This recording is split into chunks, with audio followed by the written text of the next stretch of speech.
Hello guys, my name is Ankush Sharma and I welcome you on our channel that is Mission CPF, where learning never stops and quality is always superior to cost. So we have finished our biology part in this class 9 NCERT series and we are moving forward to the physics section. So आज से हम chapter 8 start करेंगे. Chapter 8 start करने से पहले मैं आप लोगों के साथ कुछ शेयर करना चाहता हूँ. एक मोटिवेशनल कोट है. इसको हम पढ़ के अपनी आगे की स्टार्ट करते हैं जर्नी को. जो हमारा फिजिक्स का पार्ट है उसको स्टार्ट करते हैं. तो देखिए कोट है, if you don't sacrifice for what you want become the sacrifice.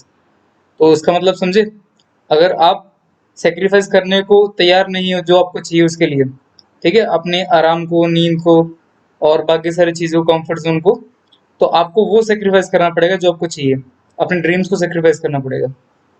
So with this quotation, I move forward to our physics part.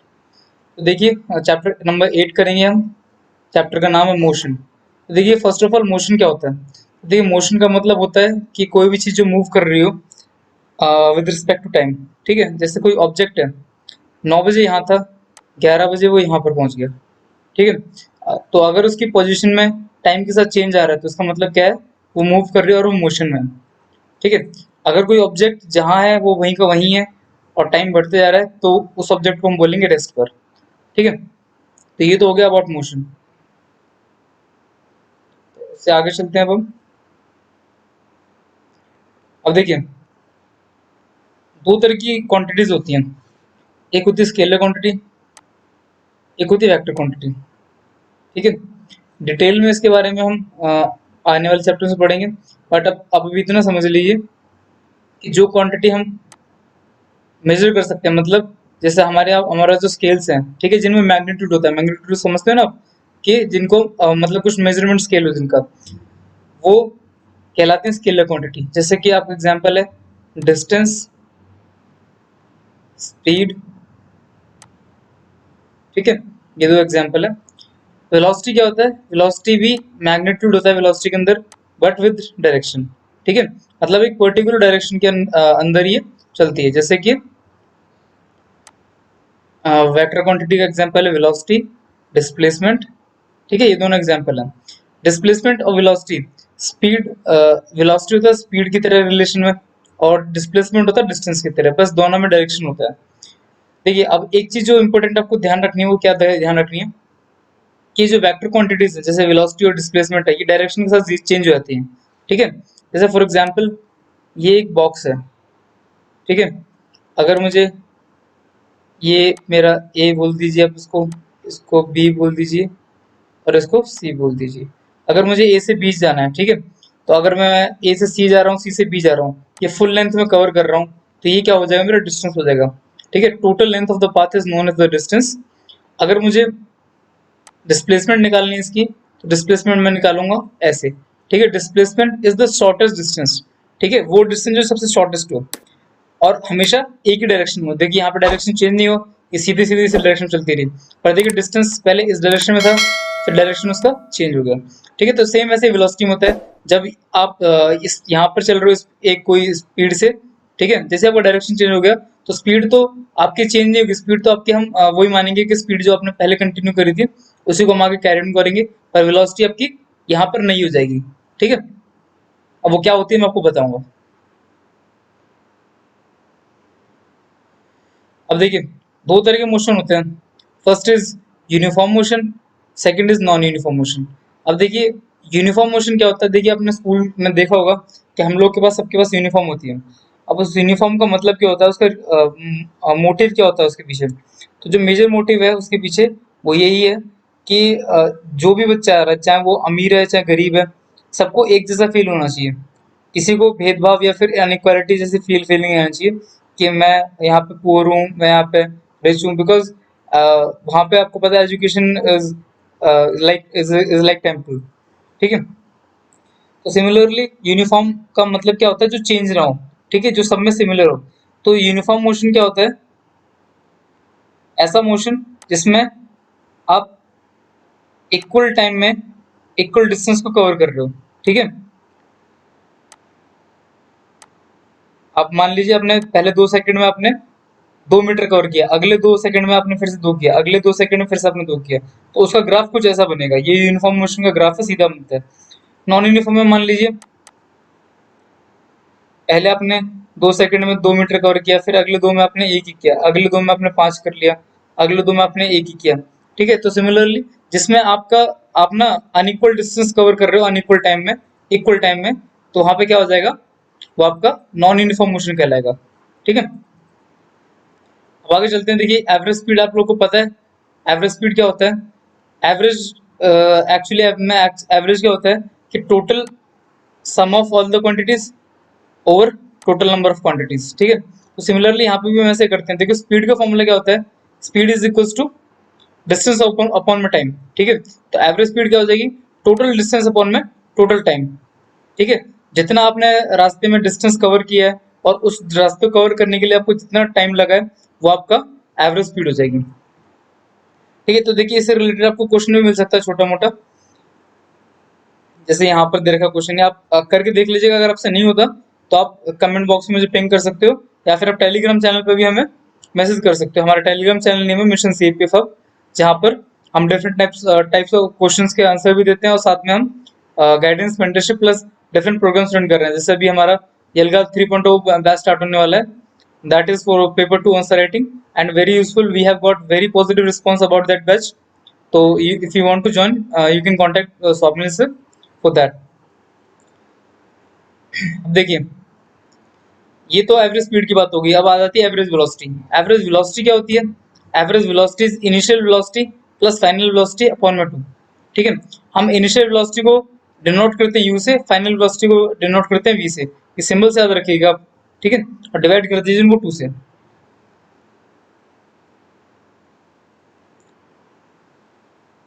देखिए अब आगे चलते हैं।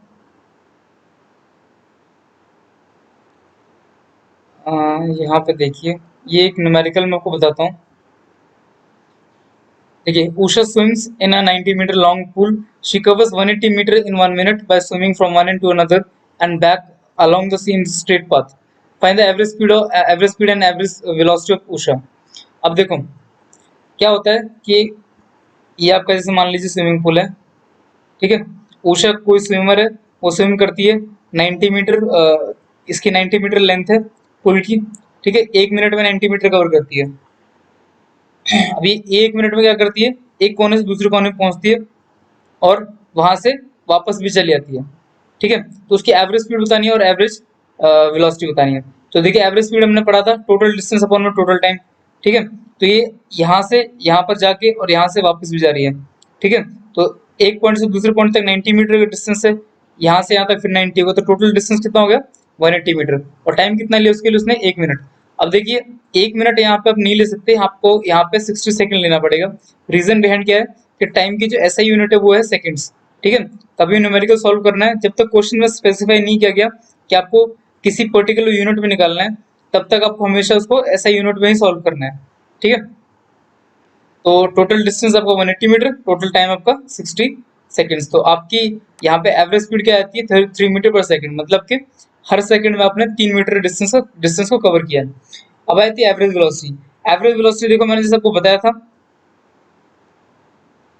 कि आपके पास अगर मान लीजिए दो वेलोसिटीज आप निकाल लेते हो तो u प्लस वी अपॉन में 2 कर लोगे।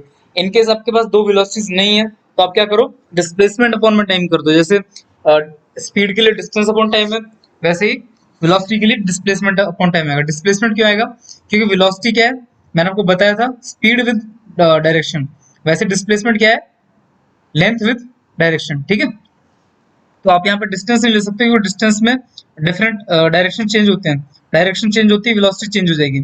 ठीक है, डिस्प्लेसमेंट क्यों लोगे, क्योंकि डिस्प्लेसमेंट सिर्फ एक ही डायरेक्शन में चलता है। अब देखिए आप यहाँ से लेके इस डायरेक्शन सॉरी यहाँ तक पहुंचे आप। ठीक है, आपने 90 मीटर कवर किया, अब आप यहाँ से वापस यहीं पहुंच गए। ठीक है, तो अगर मैं बोलूँ कि मुझे डिस्प्लेसमेंट निकाल के दिखाओ, ठीक है, आप मान लीजिए यहाँ इस पॉइंट पे खड़े हो, ठीक है, और वापस आप इसी पॉइंट पे खड़े हो गए। मैं आपसे बोलता हूँ इन दोनों पॉइंट के बीच में शॉर्टेस्ट डिस्टेंस बताओ। बेशक आप मान लीजिए पूरा रास्ता कवर करके आए हो और आप वहीं आ गए। मैंने बोला कि आपने यहाँ से शुरू किया था और आप जहाँ खड़े हो ना आपने वहीं खत्म किया है, तो आपके ये आपका एक ही पॉइंट है, पर आप इस पे बताओ मुझे शॉर्टेस्ट डिस्टेंस क्या होगा। तो इस पॉइंट पे शॉर्टेस्ट डिस्टेंस होगा 0 मीटर, ठीक है। क्योंकि देखिए इस पॉइंट से अगर इस पॉइंट पे जाना है तो शॉर्टेस्ट 0 ही पड़ेगा और कोई नहीं पड़ेगा, ठीक है। बेसिकली क्या, आप जहां से आपने स्टार्ट किया था वहीं पहुंच गए, ठीक है। तो डिस्प्लेसमेंट मैंने आपको बताया था शॉर्टेस्ट डिस्टेंस होता है, तो शॉर्टेस्ट यहाँ पे 0 हो जाएगा। तो डिस्प्लेसमेंट 0 हो गई, टोटल टाइम लिया उसने 16, तो यहाँ पे उसकी एवरेज वेलोसिटी के आगे 0 हो गई। तो आपको ये चीज याद रखनी है, डिस्प्लेसमेंट के केस में अगर आपने आपको point of origin point of and दोनों सेम है, तो आपकी जो डिस्प्लेसमेंट है वो 0 हो जाएगी। अब देखो नेक्स्ट थिंग है एक्सेलरेशन। अब आप देखो अपने गाड़ियों में देखा होगा, बाइक्स में देखा होगा, एक्सेलरेटर होता है, ठीक है, या थ्रॉटल भी बोलते हैं उसको, ठीक है। उसमें क्या होता है कि जैसे आप एक्सेलरेट मतलब उसको स्विंग करते हो, तो क्या होता है वो स्विंग करते हो या फिर आप प्रेस करते हो बाइक कार के केस में, तो आपकी ये जो गाड़ी है वो तेज चलने लगती है। अब देखिए वो उसको हम एक्सेलरेटर बोलते हैं। एक्सेलरेटर क्यों बोलते हैं? क्योंकि वो टाइम के साथ साथ आपकी स्पीड बढ़ाता है। तो एक्सेलरेशन एक्चुअल में होता क्या है, चेंज इन वेलोसिटी अपॉन में टाइम टेकन, ठीक है। मतलब क्या है इसका मतलब ये है कि आपकी जो वेलोसिटी है, ठीक है, वो कितनी चेंज हुई है टाइम में, ठीक है। जो आपने टाइम लिया है उस टाइम में आपकी वेलोसिटी कितनी चेंज हुई है, ठीक है। या फिर आप ये भी कह सकते हो कि आपकी हर एक सेकंड के अंदर कितनी आपने वेलोसिटी गेन की है, वो आपकी एक्सेलरेशन है, ठीक है। इसे हम rate of change of velocity भी बोलते हैं, ठीक है। और मैंने आपको पिछले चैप्टर में बताया था कि रेट जहां पे आ जाए उसका मतलब क्या होता है, उसका मतलब डिनोमिनेटर में आपके टाइम आएगा। जैसे यहाँ पे टाइम है, डिनोमिनेटर में आपके टाइम आएगा, ठीक है। तो सिमिलरली यहाँ पर भी है, तो आपका यहाँ पे चेंज इन वेलोसिटी अपॉन में टाइम टेकन हो जाएगा, ठीक है। तो ये एक्सेलरेशन का फॉर्मूला है। तो आगे चलते हैं। ग्राफिकल रिप्रेजेंटेशन आपके लिए इंपॉर्टेंट नहीं है एग्जाम पॉइंट ऑफ व्यू से। जो इंपॉर्टेंट है वो है मैं आपको बताता हूँ, ये 3 equations of motion, very very important, very very important, ठीक है। आप तीनों इक्वेशंस को याद कर लीजिएगा। अब देखो तीनों इक्वेशन के अलावा एक और इक्वेशन है, वो मैं आपको लिखवा देता हूँ और आप लिख लो, ठीक है। वही क्वेश्चन है, अगर आपको डिस्प्लेसमेंट कैलकुलेट करना है, ठीक है, किसी पर्टिकुलर टाइम के लिए, ठीक है। जैसे आपसे बोल दिया जाए कि आप 10 सेकंड में डिस्प्लेसमेंट बताओ आपकी कितनी हो जाएगी, ठीक है। और आपको इनिशियल वेलोसिटी दे रखी हो और या फिर आपको एक्सेलरेशन दे रखी हो, ठीक है। तो इसका फॉर्मूला क्या होता है? इसका फॉर्मूला होता है S N H is equal to, यहाँ पे एच भी लगा लेना। इसका फॉर्मूला है यू प्लस हाफ ए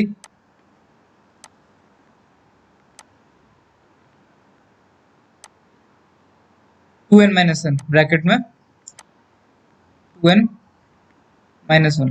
अब देखिए यहाँ पे n का मतलब क्या है, यहाँ n का मतलब है जो आपकी सेकंड्स दी गई है, ठीक है। टाइम की जो सेकंड्स दी गई है ना, कि आपको कितने टाइम मतलब सॉरी कितने टाइम में आपने कितना डिस्टेंस कवर किया, जो जो आपको टाइम की क्वांटिटी गिवन की दी होगी वो आपका n हो जाएगा, ठीक है।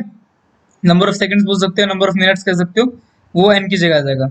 जो आपको ये वैल्यू निकालनी है, nth वैल्यू निकालनी है, ठीक है। तो देखिए ये v होता है आपका फाइनल वेलोसिटी, मैंने आपको पहले बता दिया था। u होता है आपका initial, a acceleration, t time, s यहाँ पे डिस्प्लेसमेंट के लिए होता है, ठीक है, ut plus half a t square, 2as is equal to v square minus u square. तो देखिए आपको मतलब ध्यान में क्या रखना है, आपको ध्यान में ये रखना है कि आपके पास जो ये चीजें गिवन है, तीनों इक्वेशन आपके पास गिवन है, ठीक है। अब आपको एग्जाम में कौन सी यूज करनी है आपको कैसे पता लगेगा? देखिए अगर आपको एग्जाम में पूछा जा रहा है कि आप एक्सेलरेशन निकालो और आपके पास फाइनल और फाइनल या फिर इनिशियल वेलोसिटी में दोनों में से कोई गिवन है और टाइम गिवन है, तो आप first equation of motion use कर सकते हो, ठीक है।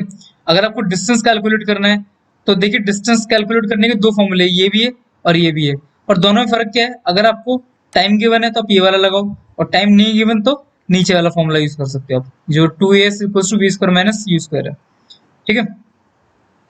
देखिए इसी फॉर्मूले के बेस्ड, ये जो फॉर्मूला मैंने लिखा है आपको, एक क्वेश्चन पूछा गया है एग्जाम में, मैं आपको बताता हूँ कौन सा क्वेश्चन है। यह क्वेश्चन नंबर थर्ड आपका यहाँ पे देखिए, CDS 2018 में पूछा गया था क्वेश्चन ये, ठीक है। क्वेश्चन क्या बोलता है?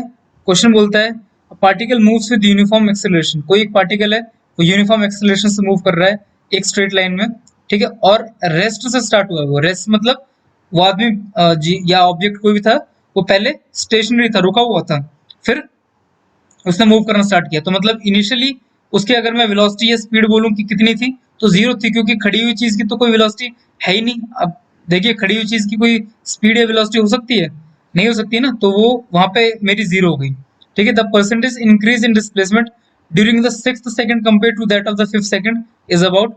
अब देखो हमें ये बताना है कि छठे सेकंड से लेके पांचवें सेकंड में, सॉरी पांचवें से लेके छठे के बीच में जो आपका चेंज आया डिस्प्लेसमेंट में, परसेंटेज चेंज, वो हमें बताना है कि कितना हुआ है। ठीक है, तो देखिए इस क्वेश्चन को हम इस इक्वेशन से डायरेक्ट सॉल्व कर सकते हैं।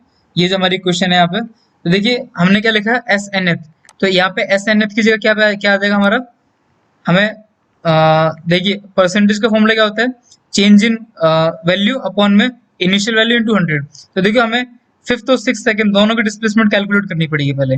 ठीक है, तो देखिए 5th और 6th की दोनों की वैल्यू कैलकुलेट करेंगे हम।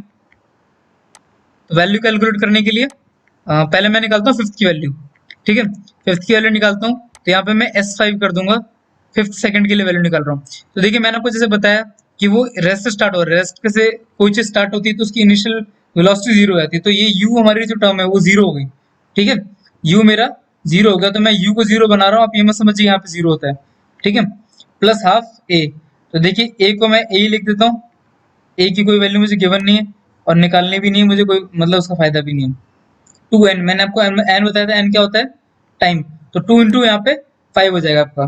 ठीक है, यहाँ पे मैं डॉट लगा रहा हूँ, आप समझिए 2 इंटू 5 है। ठीक है, 2.5 नहीं है, 2 इंटू 5 10, 10 माइनस 1 9, तो यहाँ पे क्या आ जाएगा, 9 को जब आप मल्टीप्लाई करोगे a से तो 9 है, और 9 a को जब हाफ से मल्टीप्लाई करोगे तो 9/2।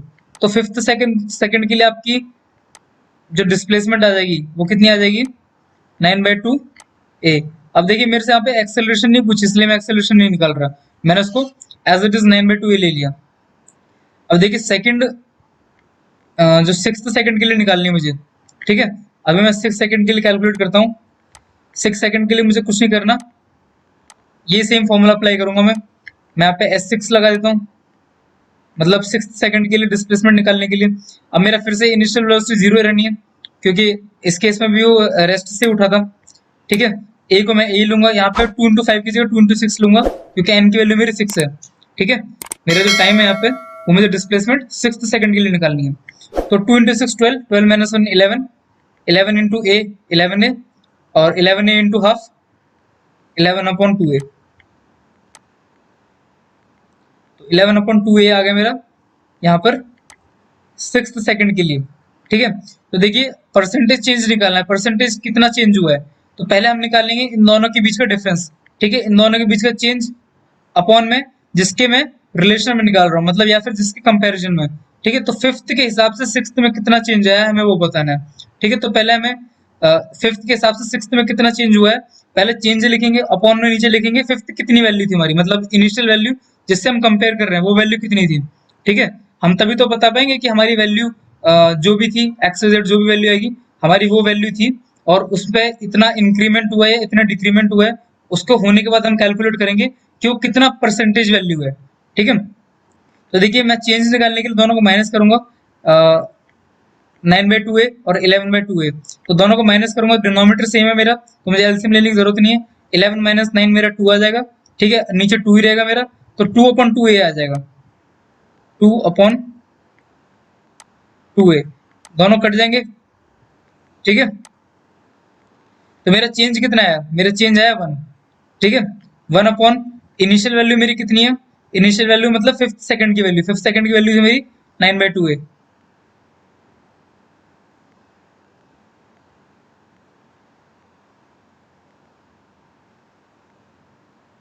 ये 2/2 कटेगा, ये बचेगा यहाँ पे। ठीक है, अब इसे से ए वाला ये कट जाएगा। ठीक है, जब मैं फ्रैक्शन को सॉल्व करूंगा तो 2 मेरा न्यूमरेटर आ जाएगा, 9 मेरा डिनोमिनेटर आ जाएगा, और मल्टीप्लाई बाय 100 करूंगा तो परसेंटेज आ जाएगी।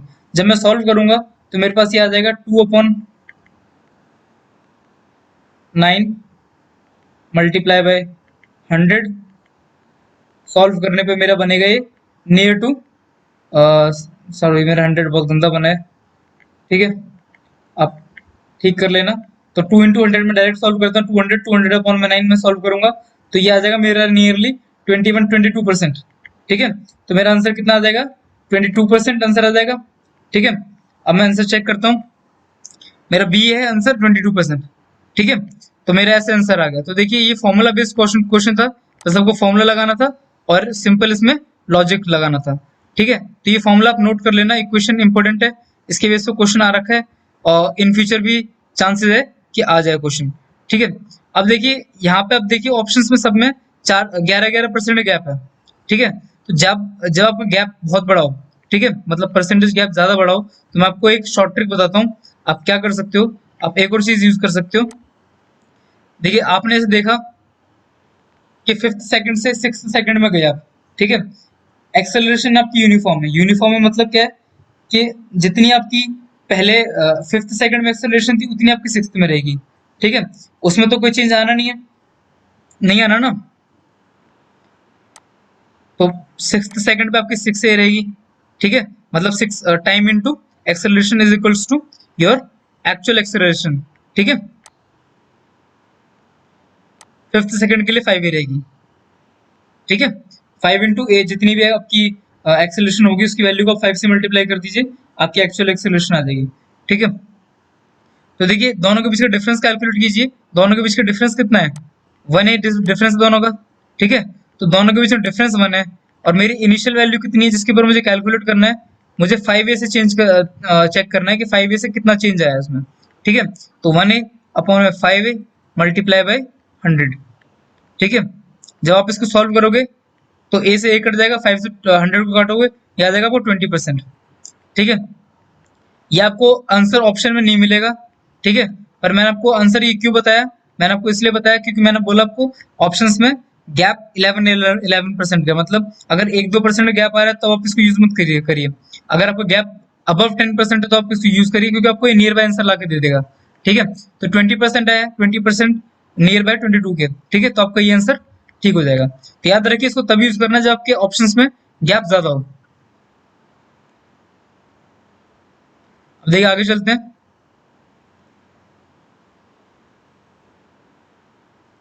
अब देखिए जो हमने क्वेश्चंस पढ़ी थी उसकी बेस पे आपको एक न्यूमेरिकल और करा देता हूँ, जिससे आपको बेसिक आइडिया हो जाएगा। और बाय द वे आपको सारे न्यूमेरिकल्स खुद करके देखने चाहिए। अगर आप इस चैप्टर के सारे न्यूमेरिकल्स खुद करके देखोगे तो आपको कॉन्फिडेंस भी बूस्ट होगा आपका, और साथ ही साथ आपको सीडीएस और सीईपीएफ एग्जाम में हेल्प भी मिलेगी, क्योंकि ऐसे न्यूमेरिकल्स आने की इस चैप्टर से बेसिकली न्यूमेरिकल्स आने की चांस है, ठीक है। तो आप अच्छे से करिए, क्वेश्चंस नहीं होते तो we are always there to help you. You can post your question on our channel, और चैनल का लिंक आपको डिस्क्रिप्शन में मिल ही जाएगा, आप वहां से चैनल को ज्वाइन कर सकते हो, ठीक है। तो देखिए क्वेश्चन ये है कि the brake applied to a car produce an acceleration of 6 metre per second in the opposite direction to the motion, ठीक है। अगर मैंने, ये मेरी गाड़ी थी, ठीक है, मैंने ब्रेक लगाई, ब्रेक लगाने से क्या हुआ कि मेरी गाड़ी जिस डायरेक्शन में चल रही थी इस डायरेक्शन में चल रही थी, और जो मेरी ब्रेक लगी है उससे एक्सेलरेशन मेरा प्रोड्यूस होता है बैकवर्ड डायरेक्शन में, मतलब कि स्पीड मेरी कम होने लगी, ठीक है। और बाद में 6 सेकंड बाद ये मेरी गाड़ी यहाँ जाके रुक जाती है, ठीक है। तो यहाँ से यहाँ तक मैंने डिस्टेंस कितना कवर किया वो बताना है, ठीक है। सॉरी 6 सेकंड नहीं है, ये 2 सेकंड है, ठीक है। 6 नहीं है, 2 है। 2 सेकंड में गाड़ी रुक जाती है, तो मुझे बताना है कि मैंने कितना डिस्टेंस कवर किया, ठीक है। तो देखो मेरे को ये पता है कि जब मेरी गाड़ी रुकेगी तो मेरी गाड़ी स्टेशनरी हो जाएगी, मतलब रेस्ट पे आ जाएगी।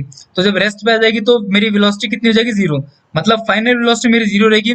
इनिशियल मुझे कैलकुलेट करनी है। तो देखो यहीं से मुझे चीजें पता लगती है कि मेरे पास टाइम है, ठीक है, टाइम मुझे गिवन है, और फाइनल वेलोसिटी मेरे पास है, ठीक है। एक्सेलरेशन भी मेरे पास है, ठीक है, ये एक्सेलरेशन है। तो मुझे क्या निकालना है, मुझे इनिशियल वेलोसिटी निकालनी पड़ेगी, ठीक है। इनिशियल वेलोसिटी क्यों निकालनी पड़ेगी, क्योंकि देखो मुझे फाइनल निकालना है डिस्प्लेसमेंट या डिस्टेंस निकालना है। तो मेरी जो 3 इक्वेशन ऑफ मोशन है उसमें से 2 इक्वेशन ऑफ मोशन है जो डिस्टेंस के लिए है। दोनों इक्वेशन ऑफ मोशन आप चेक करो, दोनों के अंदर आपको इनिशियल वेलोसिटी चाहिए। ओके, आप चेक कर सकते हो, आपको दोनों में इनिशियल वेलोसिटी u चाहिए होगा, तो आपको u कैलकुलेट करना पड़ेगा। u के लिए मैं फर्स्ट इक्वेशन ऑफ मोशन लगाता हूँ, v equals to u plus 80, ठीक है। v मेरा 0 है, मैंने आपको बताया गाड़ी रुक जाएगी तो रेस्ट पे आ जाएगी और 0 हो जाएगी फाइनल वेलोसिटी। u मेरे को कैलकुलेट करना है प्लस 80, ए मेरा -6 है। माइनस क्यों है? क्योंकि नेगेटिव डायरेक्शन में एक्सेलरेशन हुई है, गाड़ी इस डायरेक्शन में चल रही है और रुक रही है, मतलब ब्रेक जब लगाइए तो इस डायरेक्शन में चलिए, ठीक है। Multiply by 2 is my time. जब मैंने इसको सॉल्व किया, सॉल्व करके मेरे पास इनिशियल वेलोसिटी आती है 12 मीटर पर सेकंड। अब देखिए इनिशियल आ गई मेरे पास, फाइनल भी है मेरे पास, एक्सेलरेशन भी है, टाइम भी है, तो मैं डिस्प्लेसमेंट निकाल सकता हूँ। तो देखिए डिस्प्लेसमेंट के दो फॉर्मूलेज हैं, आप इससे भी निकाल सकते हो, पर मेरे को अगर इनिशियल या फाइनल वेलोसिटी में से कोई एक से 0 मिल जाए तो मुझे थर्ड इक्वेशन ऑफ मोशन लगाना ज्यादा इजी लगता है, v square minus u square is equal to 2s। वो लगाना क्यों इजी लगता है? क्योंकि एक चीज मेरी 0 हो गई है तो कैलकुलेशन ज्यादा हार्ड नहीं होगी, कैलकुलेशन सिंपल रहेगी। अगर दोनों में से कोई एक चीज 0 है तो आप ये वाला फॉर्मूला अप्लाई करिए, आपके लिए ज्यादा इजी रहेगा, ठीक है। v square minus u square is equal to 2s। तो देखिए v मेरा 0 था तो 0 का स्क्वायर 0 माइनस u का स्क्वायर, u कितना है मेरे पास 12 है, तो 12 का square 144, 144 is equal to 2 into as, ये मेरा आ जाएगा 144 is equal to 2s, 2 into acceleration मेरा -6 है तो ये आ जाएगा 2 इंटू 6 -12, ये मेरा -144 है, इंटू s मेरा मुझे कैलकुलेट करना है। ये माइनस से ये माइनस कट जाएगा, ये 12 नीचे आके डिवाइड हो जाएगा, तो 12 से 144 को डिवाइड किया तो 12 आ जाएगा, ठीक है। तो डिस्प्लेसमेंट मेरा 12 आ गया, वही यहाँ पे है। ये थोड़ा सिंपल पड़ेगा, आप ये भी कर सकते हो, आपको ये इजी लगता है तो आप ये भी कर सकते हो। अब देखिए नेक्स्ट थिंग आती है uniform circular motion. Uniform circular motion का मतलब क्या होता है कि ऐसा मोशन जिसमें आप एक सर्कुलर पाथ पे चल रहे हो और यूनिफॉर्मली एक्सेलरेट कर रहे हो, ठीक है। आपका पाथ इसमें हमेशा सर्कुलर रहेगा, ठीक है। और बस में ये चीज आपको याद रखनी है, पाथ सर्कुलर रहेगा। अब देखिए एक चीज देखो ध्यान से, अगर मैं यहाँ खड़ा हूँ और मैं पहुंच गया, यही पहुंच गया मैं, तो मैंने आपको बोला डिस्टेंस निकालो, तो डिस्टेंस तो मेरा ये होगा पूरा, ठीक है। अगर मैं बोलता हूँ डिस्प्लेसमेंट निकालो तो डिस्प्लेसमेंट अगेन 0 हो जाएगी। अब सिमिलरली तुम देखो तो यहाँ पे डायरेक्शन चेंज हो रहा है, डायरेक्शन पहले देखो यहाँ था, फिर हम नीचे गए, फिर हम लेफ्ट साइड गए, फिर ऊपर गए, ठीक है। तो जब जब डायरेक्शन चेंज होगा तब तब आपकी डिस्प्लेसमेंट, तब तब आपकी वेलोसिटी, तब तक आपकी एक्सेलरेशन चेंज होगी, ठीक है। क्योंकि तीनों क्वांटिटी क्या है, वेक्टर, वेक्टर क्वांटिटी क्या होती है, जो डायरेक्शन के साथ चेंज हो जाती है या फिर डायरेक्शन को उन पे हाई इफेक्ट पड़ता है, ओके। तो डायरेक्शन का इफेक्ट पड़ने की वजह से क्या होता है कि वो चेंज हो जाती है, तो वो सेम नहीं रहती कभी भी, ना एक्सेलरेशन ना वेलोसिटी ना डिस्प्लेसमेंट, ठीक है। ये मैग्नीट्यूड और डायरेक्शन दोनों पे बहुत दोनों के ऊपर डिपेंड करती है, तो या तो मैग्नीट्यूड चेंज हो जाए इनका तभी चेंज हो जाती है, या डायरेक्शन चेंज हो जाए तो चेंज हो जाती है, ठीक है। तो आप इतनी बात समझ गए तो एक क्वेश्चन का आंसर करना कर दीजिए। A car undergoes a uniform circular motion. The acceleration of the car is, ठीक है। देखिए क्वेश्चन क्या है, एक कार है जो कि यूनिफॉर्म सर्कुलर मोशन में चल रही है, उस कार की जो एक्सेलरेशन होगी वो क्या होगी, 0। 0 तो नहीं हो सकती, मैंने आपको बताया कि वो एक्सेलरेट करते जा रहा है, ठीक है। 0 हो जाएगी तो क्या हो जाएगा वो, मतलब क्या 0 का रुक जाएगा, तो रुका तो नहीं हुआ। यूनिफॉर्मली एक्सेलरेट कर रहा है, वो क्वेश्चन में भी गिवन है कि वो यूनिफॉर्मली एक्सेलरेट कर रहा है, ठीक है। नॉन जीरो कांस्टेंट, ठीक है, नॉन जीरो कांस्टेंट मतलब 0 नहीं है, ठीक है। अब वो कांस्टेंट होगा या नहीं होगा, ठीक है, वो देखते हैं हम। थर्ड ऑप्शन क्या है मेरा, non zero but not a constant. अब देखिए दोनों में से मेरा कोई आंसर हो सकता है या फिर थर्ड भी हो सकता है, मैं चेक कर लेता हूँ, ठीक है। तो फर्स्ट थिंग क्या है, ये नॉन जीरो हो सकता है क्योंकि मेरी एक्सेलरेशन 0 नहीं होगी। अब कांस्टेंट होगा ही नहीं होगा मैं ये देखता हूँ। मैंने आपको देखो एक चीज बताई कि यूनिफॉर्म मोशन तो है, पर हर बार क्या होगा कि जब इसका डायरेक्शन चेंज होगा तब इसकी एक्सेलरेशन, वेलोसिटी, डिस्प्लेसमेंट तीनों चीज चेंज हो जाएंगी, ठीक है। तो एक्सेलरेशन चेंज होगी तो इसका मतलब क्या है, एक्सेलरेशन कभी भी कांस्टेंट नहीं रहेगी। तो यहाँ से देखिए मुझे क्या समझ आता है कि मेरी जो एक्सेलरेशन होगी नॉन जीरो होगी और ना ही कांस्टेंट होगी, कांस्टेंट भी नहीं होगी, ठीक है। एक्सेलरेशन भी चेंज करेगी और साथ ही साथ वो मैग्नीट्यूड भी उसका अबव 0 रहेगा। अब सर्कुलर मोशन है, आपको अगर इसकी कभी स्पीड निकालनी हो, कैलकुलेट करनी हो, तो स्पीड का फॉर्मूला आपको पता है जनरली होता है speed is equals to distance upon में टाइम, ठीक है। तो डिस्टेंस सर्कुलर के मोशन के केस में अगर मान लो कोई ऑब्जेक्ट चल रहा है तो वो अगर इस पाथ पे चल रहा है तो मतलब क्या है, इसकी बाउंड्री पे चल रहा है, ठीक है। और सर्कल की बाउंड्री को हम क्या बोलते हैं, सर्कमफेरेंस। सर्कमफेरेंस का फॉर्मूला क्या होता है, 2πr। तो डिस्टेंस अपॉन टाइम, डिस्टेंस की जगह आप 2πr रख दोगे और टाइम जो गिवन होगा वो लगा दोगे, आपके पास स्पीड आ जाएगी। अब थर्ड थिंग देखिए, अगर कोई ऑब्जेक्ट है, मान लीजिए ये जो मैं आपको चीज बता रहा हूँ ये प्रैक्टिकली भी यूज की जाती है, ठीक है। मतलब यूज तो सारी फिजिक्स होती है बट इसका प्रैक्टिकल बहुत ज्यादा यूज है। और देखिए मैं आपको बताना क्या चाहता हूँ, मान लीजिए ये किसी चीज का सेंटर है, किस सर्कल का सेंटर है, और यहाँ पे कोई चीज मूव कर रही है, ठीक है। और जो उसका कंट्रोल है वो सेंटर में है, ठीक है। ये चीज ऐसे मूव करती आ रही है गोल गोल।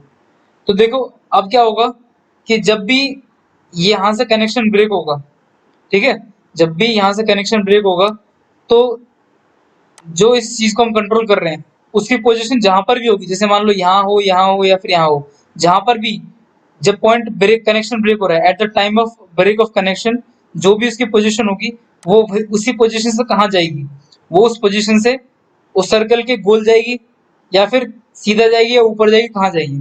तो देखिए याद रखिएगा कभी भी कोई चीज घूम रही हो, ठीक है, आप ये घर पे ट्राई कर सकते हो, घर पे नहीं घर के बाहर करना, और कोई और हो ना हो वहां पे, नहीं तो किसी को चोट लग सकती है, ठीक है। गोल गोल आप इसको सेंटर से किसी चीज को पत्थर बांध देना, ठीक है, या फिर कोई छोटी सी चीज लेके उसको बांध लेना। जब आप उसको घुमाओगे, ठीक है, जब वो गोल गोल घूमेगा, गोल गोल घूमने के बाद क्या होगा, अगर आप उसको एकदम से रिलीज करो, ठीक है, या फिर आपका कनेक्शन ब्रेक हो जाए, तो जहां जिस पॉइंट पे लास्ट कनेक्शन पॉइंट होगा ना, जहाँ पे वो कनेक्टेड थे, ठीक है, मान लीजिए यहाँ पे कनेक्टेड थे, तो उसके बाद कनेक्शन टूटने का देख कहाँ जाएगा, ये सीधा सीधा जाएगा इस सर्कल को टच करते हुए ऐसे, ठीक है। अब आपने एक चीज पढ़ी होगी, अगर कोई लाइन है सर्कल की बाउंड्री को टच करके जा रही है तो उसे हम उसे उसका टेंजेंट बोलते हैं, ठीक है। ये भी सेम यहाँ पे वही चीज दे रखी है कि बंदा घुमा रहा है पत्थर को, जब छोड़ेगा पत्थर को तो ये पत्थर कहाँ जाएगा, ये पत्थर जाएगा सर्कल की बाउंड्री को, सर्कल को जो सर्कुलर पाथ था उसकी बाउंड्री को टच करते हुए सीधा सीधा जाएगा। अब देखिए इसी के बेस्ड एक क्वेश्चन है, और सेम क्वेश्चन है जो यहाँ पे बुक में दे रखा है, बिल्कुल अलग हिलाया भी नहीं है। क्वेश्चन नंबर फर्स्ट है, सीपीएफ 2016 में पूछा गया था, एक स्टोन है, ठीक है, that is tied to a string to make it revolve in a circular orbit of radius R, with the other end of the string as the centre, if the string breaks the stone will. अब मैंने आपको बताया कि अगर पत्थर है उसको हमने बांध रखा है एक धागे से, वो घूम रहा है एक सर्कुलर ऑर्बिट में जिसकी रेडियस है आर, ठीक है, और जो दूसरा एंड है उसका स्ट्रिंग का वो सेंटर में है। जब वो स्ट्रिंग टूटेगी तो स्टोन कहाँ जाएगा, तो देखिए मैंने आपको बताया था it will move along a tangent, ठीक है। तो आपको ऑप्शन सी इसका आंसर हो जाएगा। देखिए यहीं पे चैप्टर खत्म होता है, चैप्टर के अंदर न्यूमेरिकल ज्यादा आएंगे या फिर आपके जो क्वेश्चंस होंगे वो बहुत थ्योरेटिकल नहीं आ सकते, कंसेप्चुअल क्वेश्चन आएंगे, कंसेप्ट बेस्ड होंगे। कंसेप्ट क्लियर होना जरूरी है, वीडियो को एक नहीं दो बार देखिए तभी कंसेप्ट क्लियर होंगे, ठीक है। जहां आपको प्रॉब्लम आ रही है पॉज करिए, ठीक है, पॉज करके दोबारा देखिए और न्यूमेरिकल सॉल्व करिए जैसे मैंने आपको बताया जिस तरीके से। अगर हेल्प चाहिए तो कोई आप हेल्प कर सकते हो, कांटेक्ट कर सकते हो आप हमें, मिशन सीपीएफ हब। आप जाओगे यहाँ पे तो आपको कांटेक्ट नंबर मिल जाएगा स्वप्निल सर का, आप इनको टेलीग्राम पे मैसेज कर सकते हो, मैसेज करके आप बता सकते हो कि आपको ये प्रॉब्लम है, और मैं स्वप्निल सर के थ्रू आपको आपकी हेल्प कर दूंगा। My name is Ankit Sharma and अब हम वापस मिलेंगे अगली वीडियो में, ठीक है। टिल देन एग्जाम की प्रिपरेशन करिए, एग्जाम कंडक्ट हो रहे हैं, government time time exam conduct कराना स्टार्ट कर रही है, तो दबा के मेहनत करिए अच्छे से, ठीक है। All the very best, take care and have a nice day.